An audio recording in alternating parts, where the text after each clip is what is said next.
Ilara hummed softly, tapping her pen against the datapad. The hum of the starship Stardust Drifter was a familiar lullaby, a gentle vibration that usually meant all was well among the stars. She was a medic, officially Lieutenant Ilara Vance, and her current task was a routine inventory check in the small medbay she ran. The ship was a joint venture, a symbol of cooperation between humans and the Xyla, a tall, slender alien species known for their incredible technological advancements. Today, they were charting a new sector, a quiet part of space that was supposed to be, well, quiet. Anything exciting in your world of bandages and stim packs, Alara?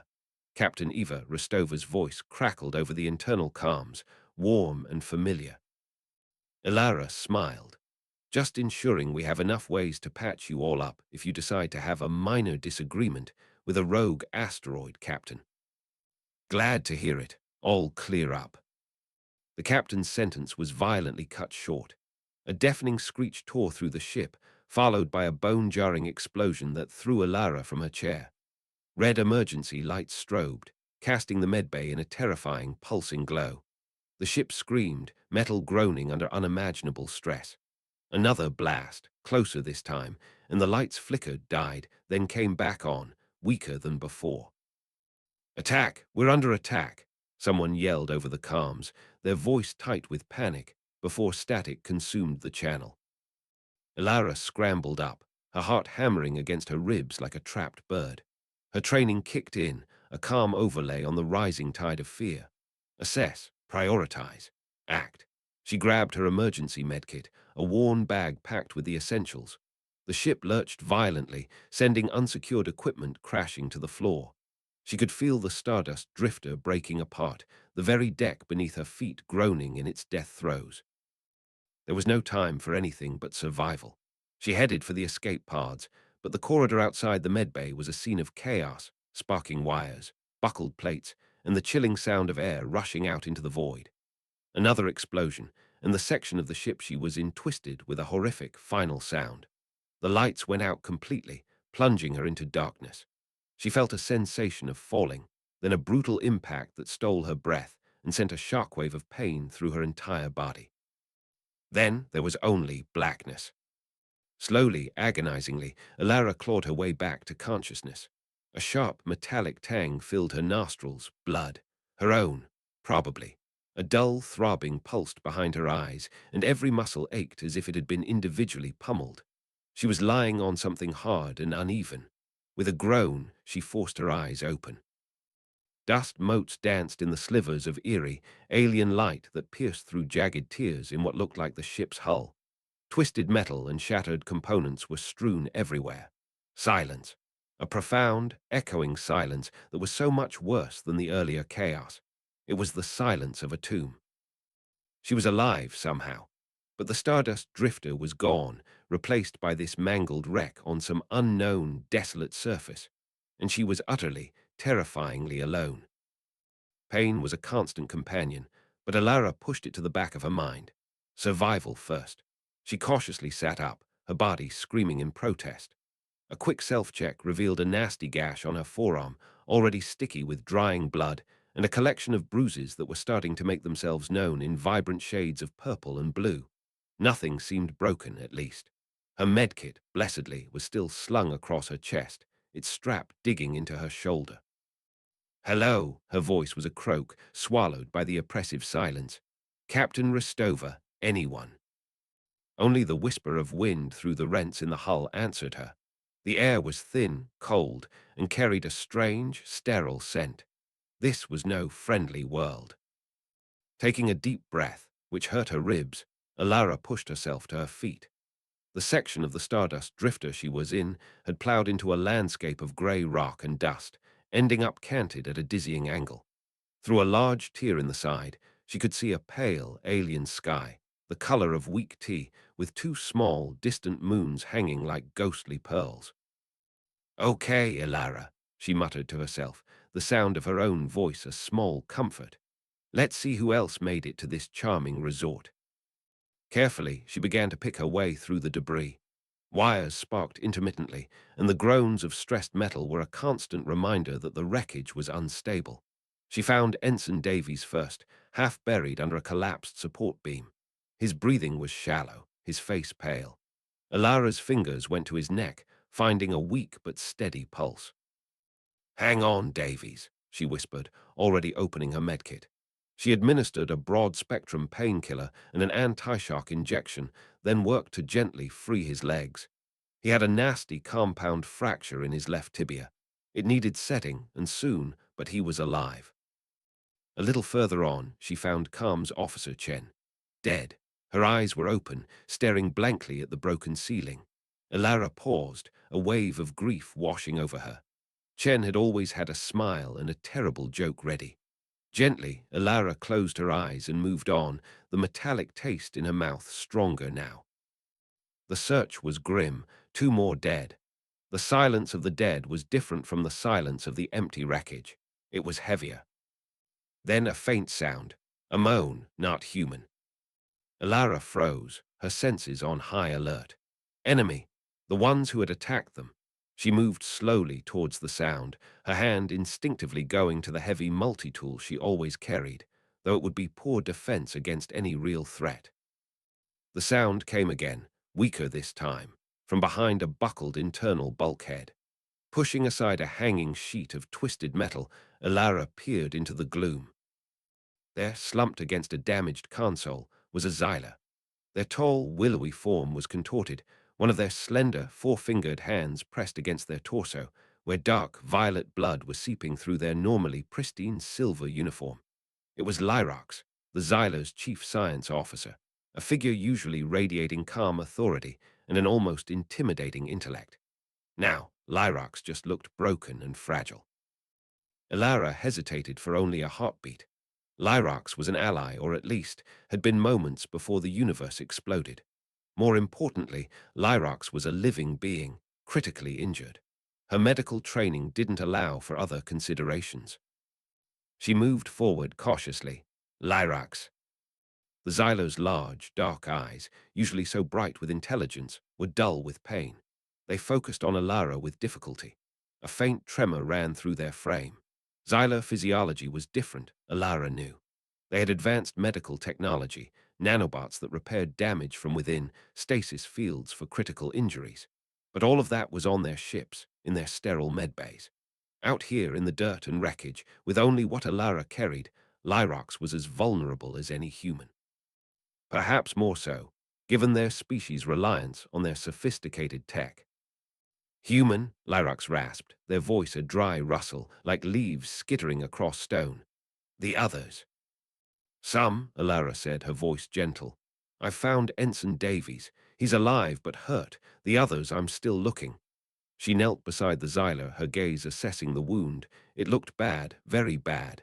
"Let me see." Lyrax flinched slightly as Elara reached out, a flicker of something, surprise, distrust, in their dark eyes, but they were too weak to resist. Elara's hands were gentle, but firm as she eased away Lyrax's grip on their wounded side. The Xylo's violet blood was thicker than human blood, with an almost oily sheen in the dim light. The gash was deep, torn into the delicate-looking tissues of their abdomen by a jagged piece of shrapnel that was, thankfully, no longer embedded. But the bleeding was steady, and Lyrax's breathing was shallow and rapid. Shock was setting in. "Okay, Lyrax, we need to stop this bleeding," Elara stated, more to herself than the fading Xyla. Her mind raced. Standard pressure dressing first. She pulled out sterile gauze pads from her kit, pressing them firmly against the wound. Lyrax hissed, a soft, breathy sound of pain, their slender body tensing. I know, it hurts," Elara murmured, her focus absolute. "But we have to get this under control." The problem was, she knew next to nothing about Xyla internal anatomy beyond the basics taught in first contact protocols, which mostly covered what not to do so as not to cause an interstellar incident. Did they have similar clotting factors? Were their organs in roughly analogous positions? She had no scanner here, no diagnostic tools, just her eyes, her hands, and her fundamental understanding of how living bodies, in general, tended to fail. The gauze was soaking through too quickly. Damn it! She needed more pressure, and a way to keep it there. Her eyes scanned the wreckage around her. A piece of relatively flat, smooth metal from a damaged storage locker caught her eye.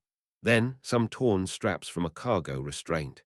Ideas began to form, a desperate kind of creativity fueled by adrenaline. Hold this, she instructed Lyrox, guiding their weakening hand back to the gauze. The Xylo's eyes were half closed. Their skin, normally a pale silver blue, now had a grayish, almost translucent quality. They were fading fast. Working quickly, Alara wiped the piece of metal as clean as she could on a less soiled part of her own uniform. She folded more gauze into a thick pad, placed it over the wound, then laid the metal plate over the gauze. Taking the cargo straps, she carefully threaded them around Lyrox's torso, creating a makeshift pressure bandage. She tightened it, aiming for firm but not constricting, watching Lyrox's face for any sign of increased distress beyond the obvious. This might feel strange, she said, her voice calm despite the frantic thumping of her own heart. It's to keep pressure on the wound. Basic mechanics, really. Stop the flow, help whatever clotting you have do its job. Lyrox watched her through slitted eyes, a flicker of something unreadable in their depths. Was it curiosity, or the Xylar equivalent of horrified disbelief at these barbaric methods? Their species relied on perfectly calibrated nanoswarms and precisely targeted medical lasers, not bits of scrap metal and cargo straps. Next, the shock. She needed to elevate their legs, keep them warm. There were no blankets. She spotted a section of interior paneling that still had some insulating foam attached. It was awkward, but she managed to rip a piece free and carefully tucked it around Lyrox as best she could. She then found a sturdy, unbroken support strut and with some effort managed to wedge it under Lyrox's lower limbs, elevating them slightly. Warmth and elevation, she explained, almost as if lecturing a student, helps keep the vital fluids where they need to be in your core, around your important bits. She had no Xylar-compatible IV fluids, no way to replace what they'd lost. All she could do was try to help their body stabilize itself. She checked on Ensign Davies. He was still unconscious, his breathing steady. The makeshift splint on his leg seemed to be holding. Returning to Lyrox, Alara saw that the seepage of violet blood around the edges of the pressure bandage had lessened significantly. A small victory, but the Xylar was still dangerously unresponsive. She gently tapped their cheek. Lyrox, stay with me. You can't check out yet. Think of all the scientific reports you still need to file. A faint tremor of what might have been a Xylar version of an eyelid fluttered.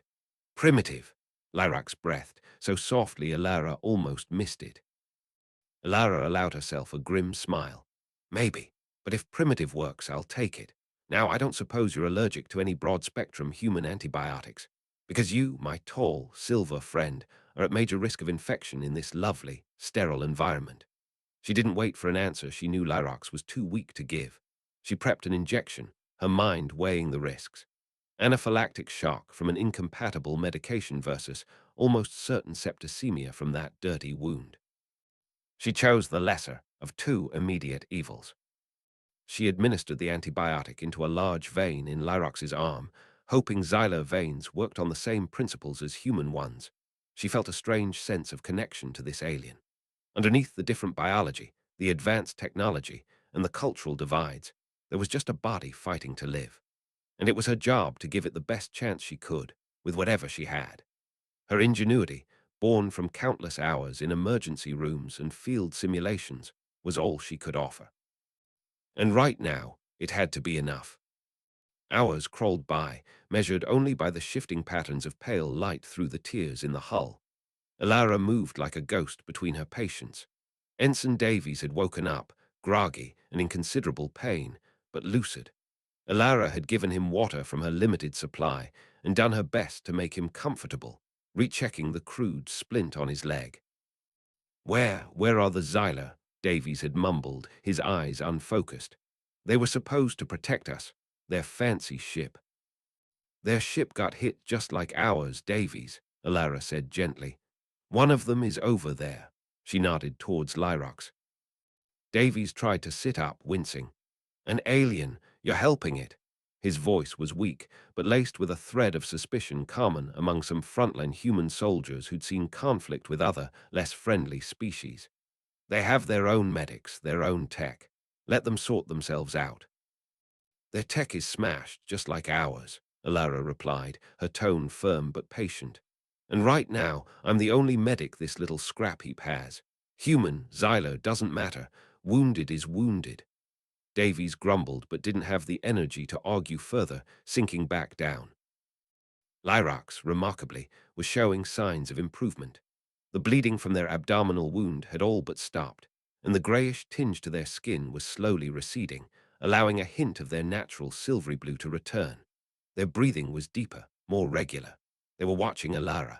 Every time she came near to check the pressure bandage or monitor their pulse, she'd found a spot on their slender wrist where the beat was surprisingly strong.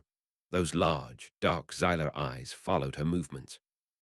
There was no hostility in them, but an intense, analytical curiosity. During one check, Lyrax spoke, their voice still weak but clearer now. Your methods, they are unorthodox. Alara was examining the makeshift pressure bandage. Unorthodox is my middle name when the alternative is dead. Does it feel too tight? The pressure is effective, Lyrax conceded. Our medical protocols would involve immediate cellular regeneration stimulated by focused energy fields, supported by nutrient-rich nanoinfusions. Sounds lovely, Alara said, carefully retucking the insulation around them. My field kit is fresh out of focused energy fields, but I did find a couple of ration bars that haven't been pulverized. Once you're a bit more stable, we can see if xylodigestive systems appreciate processed protein paste. A faint tremor ran through Lyrax, which Alara was beginning to interpret as a Xylar equivalent of a dry chuckle. I suspect it will be an experience. The environment outside, the relative shelter of the wreckage, was making its presence known. The wind had picked up, whistling mournfully through the gaps in the hull, carrying with it fine particles of dust that coated everything and made Alara's eyes water. The temperature was also dropping noticeably as the pale sun, or suns, of this world began to dip towards the horizon. We need to think about the night, Alara said, more to herself than anyone, and if there are any local predators who fancy a crucicle. She also couldn't shake the feeling they were being watched. The enemy who shot them down wouldn't just leave survivors indefinitely, would they? The thought sent a shiver down her spine, unrelated to the cold. Later, as a deeper gloom settled outside, Lyrax spoke again. You share your limited resources, your medical supplies. Your efforts are not solely for your own species. It wasn't a question, but a statement of observed fact. In my line of work, you treat the patient in front of you, Alara said, checking Davy's pulse. He was sleeping fitfully. Doesn't matter what they look like or where they come from. Life is life. She looked at Lyrax. Besides, I figure keeping a high-ranking Xylo science officer alive might be good for interstellar relations, or at least good for getting us rescued faster. Lyrax was silent for a long moment, their gaze thoughtful. Our medical philosophy prioritizes precision, the avoidance of unforeseen biological cascade failures. Your improvisation, as you call it, introduces countless variables. It should, by our understanding, increase risk. Sometimes, Alara replied, sitting down wearily on an overturned crate, her own aches making themselves known. The biggest risk is doing nothing, or waiting for the perfect solution when it's clear it isn't coming. She met the Xylo's gaze. Your people might have all the advanced tech, Lyrax, but we humans, we're stubborn. We adapt. We find a way, even if it's messy. A new sound reached them, faint but distinct over the wind. The distant, rhythmic thrumming of engines. Not the rescue they hoped for. It sounded heavy, purposeful, searching. Ilara's blood ran cold. Trouble, she whispered. The thrumming grew louder, closer. It was definitely a spacecraft, and its sound profile didn't match any known human or Xylo designs. It had to be the enemy. Panic flickered in Davy's eyes. He tried to push himself up. They're back. We gotta hide. Stay down, Davies. You'll tear open your leg, Alara commanded, her voice sharp but controlled. She looked at Lyrax. The Xylo's usual calm demeanor was strained, their eyes wide, fixed on the section of hull facing the approaching sound. For a species that prided itself on logic, fear was a remarkably universal language. They will detect our life signs, Lyrax stated, their voice tight. Their scanners are highly sensitive. Then we need to hope they're looking for a fight, not prisoners, Alara said grimly, though she knew capture by this unknown, aggressive force would likely be a fate worse than a quick end. Suddenly, Lyrax gasped, a choked, gurgling sound. Their body arched, then went rigid. Their eyes rolled back, and a dark, violet foam flecked their lips. The pressure bandage around their abdomen, which had been holding so well, began to darken rapidly as fresh blood soaked through. Lyrax, Ilara scrambled to their side. What's happening? Internal rupture, Lyrax managed to force out, their voice a strangled whisper. The trauma, delayed shock. My internal structures, failing. Their breath hitched, and their slender frame began to convulse. Ilara's mind raced. This was bad, catastrophic. Some kind of secondary bleeding, perhaps a major vessel she hadn't been able to assess from the outside, had let go. Xylo medicine, with its nanobots and internal stabilizers, might have handled this. Ilara had. Her hands, her brain, and a medkit rapidly depleting of useful options for this specific crisis. Lyrax was bleeding out internally and fast. No, no, no, you're not dying on me now, Ilara muttered, her hands flying over Lyrax.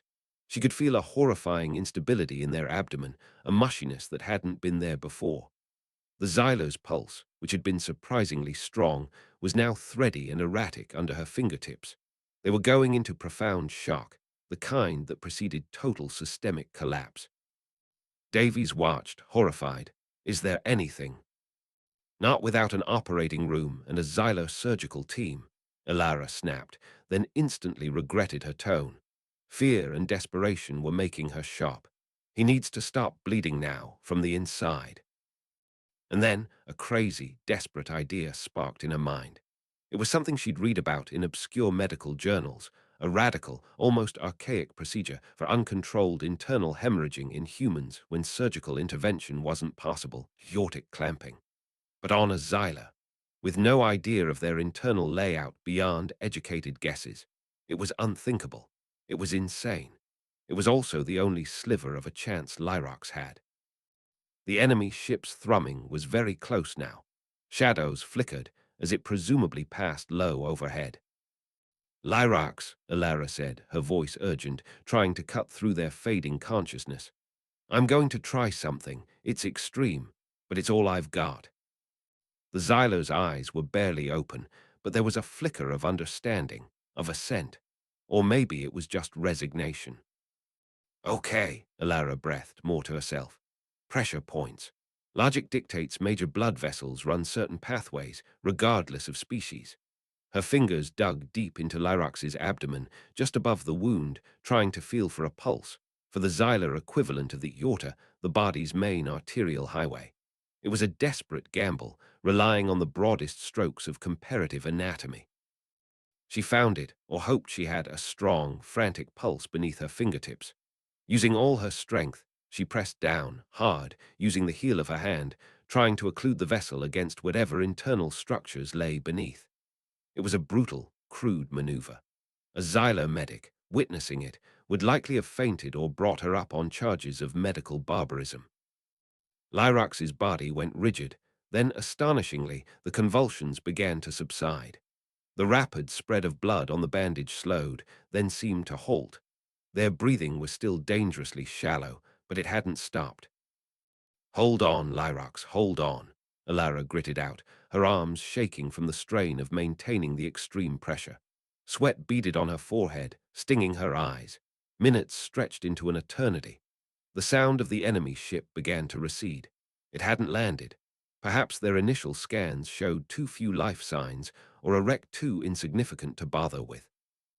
Just as Ilara felt her strength give out, another sound emerged from the dimming sky, a higher-pitched, more familiar whine. Rescue. Headlights suddenly cut through the gloom, sweeping across the wreckage. Figures emerged, Xyla, in full environmental suits, their medical insignia glowing softly. They moved with efficiency, their advanced scanners already assessing the scene. A Xylo medic, tall and imposing, rushed towards Lyrox. They took one look at Alara's hands pressed deep into their commander's abdomen, at the primitive pressure bandage, at the general state of things, and froze. Their sophisticated optical sensors seemed to widen. By the great nebula, the Xylo medic breathed, their voice amplified by their helmet. What have you done? Ilara, exhausted, finally eased her pressure. Lyrax was still breathing, alive. I stopped the bleeding, she managed, her voice hoarse. It was a bit of a rush job. The Xylo medic quickly activated their advanced medical devices. A low hum filled the air.